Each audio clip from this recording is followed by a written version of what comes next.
Bonjour, bienvenue à notre capsule du vendredi. Cette semaine, un sujet assez populaire ces temps-ci. On parle des hypothèques échelonnées sur 30 ans plutôt que sur 25. C'est déjà en cours pour les propriétés neuves.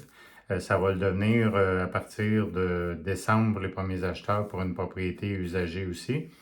Donc, il faut faire très attention. À mon avis, on me demande si c'est une bonne option. Je pense que c'est la dernière option à envisager pour plusieurs raisons. Premièrement, il faut regarder votre situation personnelle, ce qui est très important. On a chacun nos priorités, nos besoins.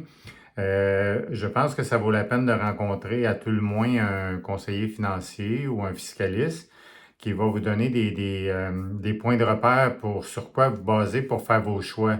Dépendamment si vous maximisez vos REER, qu'est-ce que vous faites avec vos retours d'impôts, euh, votre situation dans l'avenir, comment vous voyez et tout, parce qu'il ne faut pas oublier que ça peut sembler intéressant sur le coup de la mettre sur 30 ans. Les gens pensent qu'ils vont épargner beaucoup, mais ce qu'il faut savoir, c'est que si, par exemple, on prend un exemple sur une hypothèque de 400 000, les calculs qui ont été faits à date, c'est que sur 25 ans, un taux de 5 la différence entre 25 et 30 ans, vous allez économiser une façon de parler, vous allez réduire votre paiement d'hypothèque de 191 par mois, ce qui est pas tellement beaucoup comparé à ce que ça va vous coûter de plus en intérêt pour la différence de 5 ans entre 25 et 30 ans.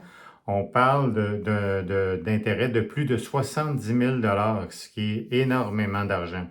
On a plusieurs façons de le placer autrement. Donc, à mon avis, c'est la dernière option, mais c'est à voir avec votre fiscaliste.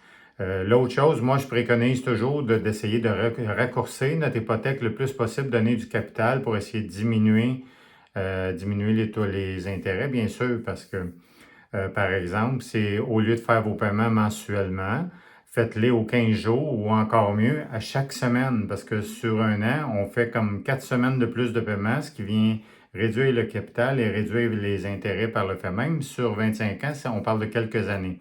Ça paraît beaucoup. Donc, c'est toutes sortes de trucs comme ça. On pourra toujours continuer à en parler la semaine prochaine, mais en attendant, mon opinion est celle-ci. Je vous souhaite une excellente semaine et au plaisir de vous reparler bientôt.